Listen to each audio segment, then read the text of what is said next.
ଆଜ୍ଞା ଶନୈଶ୍ଚରାୟ ନମଃ। ଶନୈଶ୍ଚର ଧୀରେ ଧୀରେ ସେ ଚାଲନ୍ତି ବୋଲି ଶନୈଶ୍ଚର। ତାଙ୍କର ଦେହର ରଙ୍ଗ ହେଲା ଆଖିର କଜଳ ଭଳି କଳା, ଆଉ ସେ ହେଲେ ସୂର୍ଯ୍ୟଙ୍କର ପୁତ୍ର, ସୂର୍ଯ୍ୟଙ୍କର ଅନ୍ୟ ଏକ ପତ୍ନୀ ଛାୟା। ସେ ଛାୟା ଗର୍ଭରୁ ଜନ୍ମ ହୋଇଥିଲେ। ସେଇ ଶନୈଶ୍ଚର ନୀଳାଞ୍ଜନ ଚୟପ୍ରେକ୍ଷଂ ରବି ସୁନୁ ମହାଗ୍ରହଂ ଛାୟାୟାଃ ଗର୍ଭସମ୍ଭୂତଂ ବନ୍ଦେ ଭକ୍ତ୍ୟା ଶନୈଶ୍ଚରମ୍। ମୁଁ ବନ୍ଦନା କରୁଛି, ପ୍ରାର୍ଥନା କରୁଛି ଭକ୍ତିରେ କାହାକୁ? ଶନୈଶ୍ଚରଙ୍କୁ, ଯିଏକି ନୀଳ ଅଞ୍ଜନ ଭଳି ଆମେ ଆଖିରେ ପିନ୍ଧୁଥିବା କଳା ଭଳି କଳା। ନୀଳାଞ୍ଜନ ଚୈବୃକ୍ଷଂ ରବି ସୁନୁ, ସୁନୁ ମାନେ ପୁତ୍ର, ରବିଙ୍କର ପୁତ୍ର, ଯିଏକି ଛାୟାଙ୍କ ଗର୍ଭରୁ ଜନ୍ମ ହୋଇଥିଲେ। ସେଇ ଶନୈଶ୍ଚରଙ୍କୁ ପ୍ରଣାମ କରୁଛି। କାରଣ ଗ୍ରହ ଶନି ମକର ରାଶିର ଅଧିପତି। ଆଜି ଆମେ ମକର ରାଶି ଉପରେ ଏକ ସନ୍ଦର୍ଭ ପାଠ କରିବା। ହେଲେ ମକର ରାଶି ଯେଉଁଠି ଏବେ ରବି ଅଛନ୍ତି, ଆଉ ରବି ମକରକୁ ଗଲେ ତାଙ୍କର ଉତ୍ତରାୟଣ ପର୍ବ ହୁଏ, ଉତ୍ତାପ ବଢ଼େ। ସେ ଦକ୍ଷିଣରୁ ଉତ୍ତରକୁ ଅୟନ କରିବେ, ଯାତ୍ରା କରିବେ। ଯାତ୍ରା ଆରମ୍ଭ କରିଦେଲେଣି। ଫେବୃଆରୀ 12ରୁ ମାର୍ଚ୍ଚ 14 ଯାଏ ସେ ରହିବେ କୁମ୍ଭ ରାଶିରେ, ଅର୍ଥାତ୍ ଉତ୍ତରାୟଣ ପର୍ବର ଦ୍ୱିତୀୟ ମାସ। ଯେଉଁ ମାସରେ ଯାହା ହେବା କଥା ତାହା ନହେଲେ ପରିବେଶ ବିଗିଡ଼ିଯାଏ। ଏ ଦେଖୁନାହାନ୍ତି, ମାଘ ମାସରେ ଶୀତ ହେବା କଥା, ଗରମ ହେଲା। ତେଣୁ ଶାସନ କମିଗଲେ, ଶାସକ ସରଳ ହୋଇଗଲେ। ଯେମିତି ଖଳ ପ୍ରକୃତିର ଦୁର୍ଦ୍ଦାନ୍ତ ଲୋକମାନେ ଉତ୍ପାତ କରନ୍ତି, ସେମିତି ମଶାମାନେ ଉତ୍ପାତ କଲେ। 2 ଦିନ ହେଲା ମାଘ ତା ପ୍ରକୃତି ଦେଖେଇଦେଲା। ପହରଦିନ ଯାହା ଟିକେ ଶୀତ ହେଇଥିଲା, ଆଜି ଆଉ ଟିକେ ବଢ଼ିଗଲା। ତେଣୁ ମଶାମାନେ ଯେଉଁ ଭାବରେ ଅସଂଖ୍ୟ ସୈନ୍ୟବାହିନୀର ସହିତ ଆକ୍ରମଣ କରୁଥିଲେ, ତାହା କମିଯାଇଛି। ସେମିତି ଯେଉଁ ମାସରେ ପ୍ରକୃତି ଯେଉଁ ଫଳ ଦିଅନ୍ତି, ପରିବା ଦିଅନ୍ତି, ଫୁଲ ଦିଅନ୍ତି, ଆମେ ତାହାର ବ୍ୟବହାର କଲେ ଆମ ସ୍ୱାସ୍ଥ୍ୟ ପାଇଁ ଭଲ। ଅଦିନ ପରିବା ଦେହ ପାଇଁ ସବୁ ରୋଗ ସୃଷ୍ଟି କରିଥାଏ। ସୁତରାଂ ଆମେ ଯେଉଁ ଗ୍ରହ ବିଷୟ ଆଲୋଚନା କରୁଛେ, ମକରକୁ 1 ନେଲେ, ଲଗ୍ନ ନେଲେ, ଦ୍ୱିତୀୟ ଘରେ ଏବେ ରବି, ବୁଧ, ଶୁକ୍ର, ଶନି ଗ୍ରହ ମାଳିକା ଯୋଗ ସୃଷ୍ଟି ହେଇଛି। 26 ପର୍ଯ୍ୟନ୍ତ ବୁଧ କୁମ୍ଭରେ ରହିବେ, ତାପରେ ସେ ମୀନକୁ ଯିବେ। ମୀନରେ ରାହୁ ଅଛନ୍ତି। ରାହୁ ଆଉ ବୁଧ 2 ମିତ୍ର। ସେଠାରେ ସେ ମନ୍ତ୍ରଣା କରିବେ ମକର ରାଶିକୁ କେତେ ସୁଖ ଦେବା। ବୃହସ୍ପତି ବୃଷରେ ପଞ୍ଚମରେ ବୃହସ୍ପତି ଏକ ସୁଯୋଗ। ଅଷ୍ଟମରେ ସପ୍ତମରେ କର୍କଟରେ ନିଚରେ ମଙ୍ଗଳ। ଭଲ କଥା ନୁହଁ। ଆଉ ନବମରେ କନ୍ୟାରେ କେତୁ। ଭଲ ଖବର ନୁହଁ। ମୋଟାମୋଟି ଭାବରେ 4ଟା ଗ୍ରହ କିଏ କିଏ କହିଲେ? द्वितीय बुध आउ शुक्र तृतीय राहु पंचम बृहस्पति यही चतुर्ग्रह एक बलिष्ठ पदक्षेप ने ए मासरे मकर राशि किभली आर्थिक पारिवारिक सामाजिक लौकिक और शारीरिक बा दैहिक शांति पाइबे। एमाने शासक दल जी शांति सुख दियंती से शासक दल से मुख्य किए अच्छा ना बृहस्पति आउ राहु बुध आउ शुक्र। विरोध दल किए अच्छा शनि केतु मंगल आउ हाँ यही दुई दलर ग्रह माने बड़ कथा कषि हेबे आउ मकर राशि को अधिक सुख मिल। सब भल कथा है आम जातिर भविष्यत संतान छात्र छात्री विद्यार्थी गवेषक एमानक पई ये मासटी बहुत सुफल दब। तांको सहाय करिवे किए ना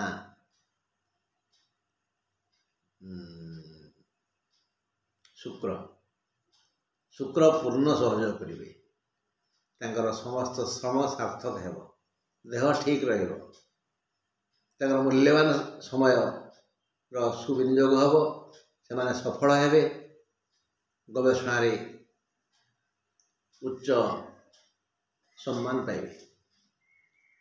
द्वितीय कथा है गृहिणी गृह मुच्यते घरणी घर कह जाए ये चारिकांथ विशिष्ट घर घर नुहे घरणी हेले घर नारी मानक पाई ये मासटा भल। पंचम बृहस्पति नारायण गुरुबलम श्रेष्ठ तेणु बृहस्पति ये मासरे समस्त वर्गर समस्त बयसर समस्त वृत्तिजीवी मान महिला मानकर कर्मी मानकर विशेष मंगल हम। अतीत आ बाला वृद्धा बालिका ठूँ बुढ़ी पर्यंत समस्त नारी जी जो भूल काम करिछंती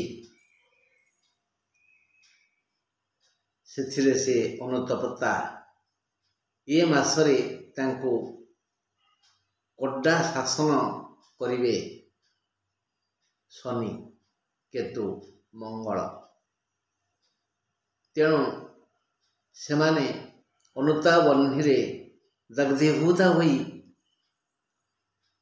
धर्म कार्य करिवे कृत कर्म पर प्रायश्चित करिवे एवं निष्पत्ति नेबे जीवन रे आउ केबे भूल पदक्षेप नेवानी। जेहेतु गुरु शुद्धि अच्छी तेणु घरे घरे मांगलिक पर्व हम केउठी व्रतघर केउठी कर्णभेद केउठी विवाह आउ जो कुमारी युवती विवाह अपेक्षा अच्छी से मन लाखी वर मिलूनी मिल हाँ व्यवसायी मानक ये मासरे एक सुवर्ण सुजोग आसीबो जी जो कर्म करुचंती कर्म कौन बुझुचंत तो आपण खाली भल काम कर भल काम करूनी ना जोता सिलाई ठारू चंडी पाठ पर्यंत जी जो कर्म करुचंती से समस्त कर्मर अभिवृद्धि हम समस्त मुंड को भल चिंता आसीबो। मु काली एत आपण जोता मालिश करी आप भावुले आपको भवानी पारिश्रमिक से कही 10 टका तो मुझे रोल करी 5 टका देवी किंतु आज ये मासरे फेब्रुआरी 12 रु ମାର୍ଚ୍ଚ 14 ଯାଏ ଏ ଦୁଶ୍ଚିନ୍ତା ଆସିବନି। ମୁଁ ଯେଉଁ ଠକୁଥିଲି, ଉପରେ ମାଲିସ କରିଦେଉଥିଲି, ଚିକଣ କରିଦେଉଥିଲି, ମୁଁ ଭଲ ଭାବରେ କରିବି, ଭଲ ଭାବରେ ସିଲେଇ କରିବି। ମାନେ ଚଣ୍ଡୀପାଠ ସମୟରେ ସେମିତି, ଯେତେବେଳେ ମୁଁ ଆପଣଙ୍କ ଘରେ ପୁରୋହିତ ହେଇଥିଲି, ଚଣ୍ଡୀପାଠ କରୁଥିଲି, ସେତେବେଳେ ମୋ କାନ୍ଧରେ ଗାମୁଛା ନଥିଲା, ପୁଣି ବାହା କାନ୍ଧରେ ଥିଲା, ସେ ଖସି ପଡ଼ୁଥିଲା। ବୁଝିହେଉଛି? ବ୍ରାହ୍ମଣଙ୍କର ଡାହାଣ କାନ୍ଧରେ ବସ୍ତ୍ର ରହିବା ଉଚିତ, ବାଁ କାନ୍ଧରେ ପଇତା ଅଛି, କିନ୍ତୁ କେହି କିଛି ମାନୁନାହାନ୍ତି। ଡାହାଣ ହାତଟା ଚଳଚଞ୍ଚଳ, କାନ୍ଧରେ ରହିଲେ ଖସି ପଡ଼ିବ, ସେଥିପାଇଁ ବାଁ କାନ୍ଧରେ ପକାଇ ଦିଅ, ତ ଫୁଲ୍। ସେଥିପାଇଁ ଜ୍ଞାନୀମାନେ ଦୁଇ କାନ୍ଧରେ ପକାଇ ଦିଅନ୍ତି, କାଳେ ଡାହାଣରୁ ଖସି ପଡ଼ିବ। ହେଲେ ଏ ମାସରେ ମୁଁ ସେ ଭୁଲ ଆଉ କରିବିନି। ଯେଉଁ ବସ୍ତ୍ର ପିନ୍ଧି ଯେମିତି ଭାବରେ ଚଣ୍ଡୀପାଠ କରାଯାଏ ସେ କାମ କରିବି। ପୁରା ତାତ୍ପର୍ଯ୍ୟ ହେଲା, ହୀନ କାର୍ଯ୍ୟ କି ମହତ୍ କାର୍ଯ୍ୟ, ଯିଏ ଯେଉଁ କାର୍ଯ୍ୟ କରି ଆସୁଛନ୍ତି ସେ କର୍ମ ତାବେ ଭଗବାନ କର୍ମଣ୍ୟେବାଧିକାରସ୍ତେ। ଶ୍ରୀକୃଷ୍ଣ ଏ କଥା ପରା ଆମକୁ କହିଦେଇ ଗଲେ। ତେଣୁ ଏ ମାସରେ ଯିଏ ଯେଉଁ କର୍ମ କରୁଛନ୍ତି ସେ କର୍ମକୁ ସୁଚାରୁ ରୂପେ ନ କଲେ ଭୟଙ୍କର ଦଣ୍ଡ ପାଇବେ। ଆଉ ଦଣ୍ଡ ଦେବା ପାଇଁ ପ୍ରସ୍ତୁତ ହିଁ ଅଛନ୍ତି କିଏ? କୁମ୍ଭସ୍ଥ ଶନି, କର୍କଟସ୍ଥ ମଙ୍ଗଳ ଆଉ କନ୍ୟାସ୍ଥ କେତୁ। ଆଉ ଏମାନେ ଏ ତିନି ଗ୍ରହ ଡିଷ୍ଟାନ୍ସରେ ଅଛନ୍ତି, କେହି କାହା ପାଖରେ ନାହାନ୍ତି, କେହି କାହା ସହ ମନ୍ତ୍ରଣା କରିବେନି।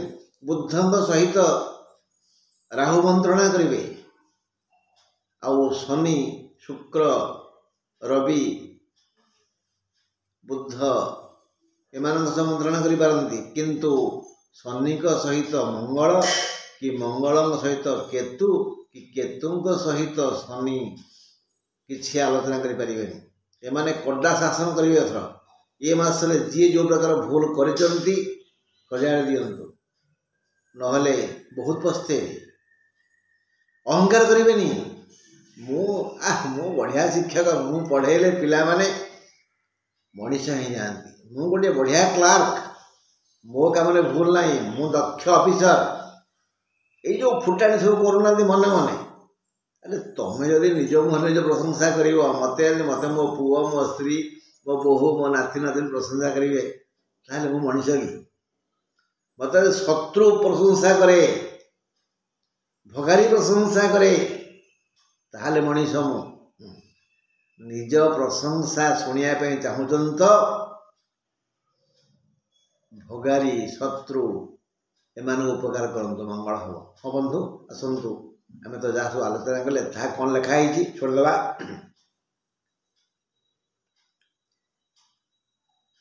ଆଜି 12/2/25 କୁମ୍ଭ ସଂକ୍ରାନ୍ତି। ମୁଁ ଏପରି କାହିଁ କହିଲି? କାରଣ କୁମ୍ଭ ସଂକ୍ରାନ୍ତିର କାର୍ଯ୍ୟ ଫେବୃଆରୀ 12ରୁ ମାର୍ଚ୍ଚ 14 ଯାଏ। ଏହା କୁମ୍ଭ ମାସ, ଉତ୍ତରାୟଣର ଦ୍ୱିତୀୟ ମାସ। ରବି ଏ ମାସରେ କୁମ୍ଭ ରାଶିକୁ ଯାତ୍ରା କଲେ। ସେଠାରେ 26/2 ଯାଏ ରବି, ବୁଧ, ଶୁକ୍ର, ଶନି ରହି ଗ୍ରହ ମାଳିକା ଯୋଗ ସୃଷ୍ଟି କରିବେ। ମାତ୍ର 27/2ରେ ବୁଧ କୁମ୍ଭକୁ ଛାଡ଼ି ମୀନକୁ ଗଲାପରେ ମୀନରେ ରାହୁ ଓ ବୁଧ ଦୁଇ ମିତ୍ର ମିଳିତ ହେବେ। ଯଦି ତୁମର ମକର ରାଶି, ତେବେ ଏବେ ଗୋଚରରେ ଦ୍ୱିତୀୟରେ ରବି, ବୁଧ, ଶୁକ୍ର ଓ ଶନି, ମୀନରେ ରାହୁ, ତୃତୀୟରେ ରାହୁ, 26 ପରେ 27ରେ ବୁଧ ସେଠାକୁ ଯିବେ। ପଞ୍ଚମରେ ବୃଷରେ ବୃହସ୍ପତି, ସପ୍ତମରେ ନୀଚରେ କର୍କଟରେ ମଙ୍ଗଳ, ନବମରେ କନ୍ୟାରେ କେତୁ। ଯଦି ମକର ରାଶି ଓ ଜନ୍ମ ଜାତକ ଖେଳାନ୍ତୁ। ସବୁଦିନ କହୁଛି ପରା, ଜାତକର ଗ୍ରହ ହିଁ ସବୁକିଛି ନା। ଜନ୍ମ ସମୟରେ ସେ ଆମ ସହ ଆସିଛନ୍ତି ସ୍ଥିର ଗ୍ରହ, ଏବେ ଯାହା କୁହାହେଉଛି ଗୋଚର ଗ୍ରହ। ସେମାନେ ଯଦି ଠିକ୍ ଠାକ୍ ଏମାନେ ହେଲ୍ପ କରିବେ, ସେମାନେ ଯଦି ଭୁଲ ଭାଲ ଏମାନେ କିଛି କରିପାରିବେନି। ଆପଣଙ୍କ ଘରେ ଯଦି ଜମା ପଇସା ଅଛି, ମୁଁ କିଛି ଦେଲେ ତାହା କାମରେ ଲାଗିବ। जदि घरे खटखाट माठिया खाली मु जेते पानी देले कौन हम आप घर को पानी नहीं पारे बाटर पीदेवे तेणु आगे स्थिर ग्रह स्थायी ग्रह जदि आपण जातक भल महादशा अंतर्दशा चली तो ये दुष्ट ग्रह एवं जी अच्छा शनि मंगल केतु ये किसी क्षति करें जदि सेठी खराब ताहले ये जो पंचम बृहस्पति तृतीय राहु आउ द्वितीय बुध द्वितीय शुक्र किसी साहाय्य करें तेणु मूल जातक मुख्य द्वितीयस्थ शनि नवमस्थ केतु क्षति करेंगे ए मासरे ये चारि ग्रह माने बुध गुरु शुक्र राहु अभूतपूर्व कल्याण करी संपूर्ण सुख देवे समस्त दुख लाघव करेंगे शांति वर्षा करेंगे तेणु एम आम कहवा शासक दल ग्रह अन्य पक्षरे द्वितीय रवि सप्तमस्थ मंगल तृतीयस्थ बुध द्वितीयस्थ शनि नवमस्थ केतु विरोध दल शासक दल को हैरान कला भली जातक को एमाने हरण गणना पकाइबे से जा हेउ ये मासरे आपणकर आर्थिक स्थिति मजबूत हेब बहु दिनर उजुड़ा संपर्क सजाड़ी होइजिव भ्रातृ विवादर अवसान घटिव पारिवारिक सामाजिक आर्थिक लौकिक और सामाजिक स्थिति सुदृढ़ हेब पंचमाधिप शुक्र द्वितीय एणु छात्र छात्री माने परिश्रम मूल्य अवश्य पाई खुशी हेबे संतान संतति सुख देखी पितामाता प्रसन्न हेबे नारीणां गुरुबलम श्रेष्ठम पंचम बृहस्पति एणु महिला माने जो स्वप्न देखी सत्य हो तेणु से धर्मपरायण होई अनुताप बंधन निजक दग्धीभूत करेंगे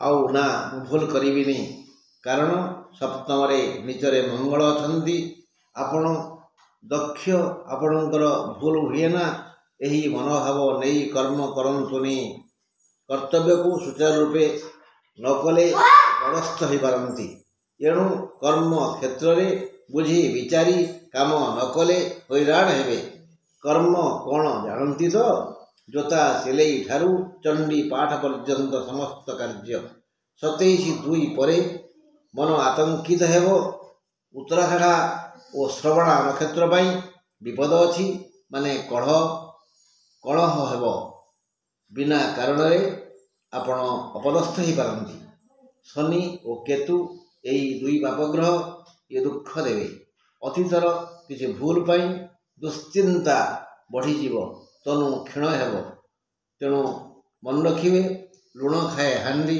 चिंता खाए गंडी कृत कर्म पर अनुताप करी आपण दुर्बल होइजिवे सुतरां धर्म कार्य आरंभ करंतु मासाधिप रवि धन मान स्वास्थ्य बंधु जश आदिर हानि करेंगे रवि द्वितीय मासाधिप से चेष्टा करेंगे ये सब दूरे जाओ मकर राशि धन मान दश सबू दूरे जाओ रवि चेष्टा करेंगे किंतु आपण धर्म कार्य करंतु रवि प्रसन्न हेबे तथापि पारिवारिक सुख वृद्धि पाइब गुरुंग कल्याणरू कौनसी एक कार्य मान सम्मान बढ़ी जाई पारे रवि कल्याण स्नान पर सूर्य को 3 थर जलदान दे 7 थर ह्रीं घृणेश्वर्याय नमः कहतु एवं बारंबार प्रणाम करंतु बारंबार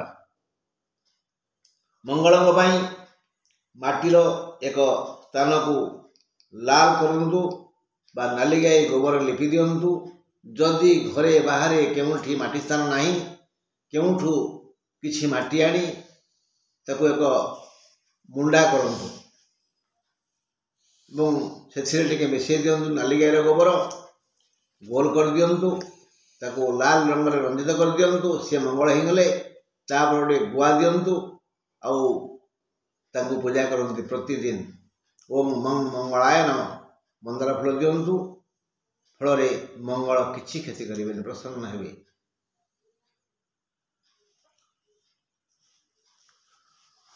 आपणकर समस्त प्रकार विकास हेब ଆପଣଙ୍କୁ ସମସ୍ତଙ୍କର ସାହାଯ୍ୟ କରିବେ। ଏହି ଶୁଭ କାମନା କରି ମୁଁ ଆଜି ବିରାମ ନେଲି। ନମସ୍କାର।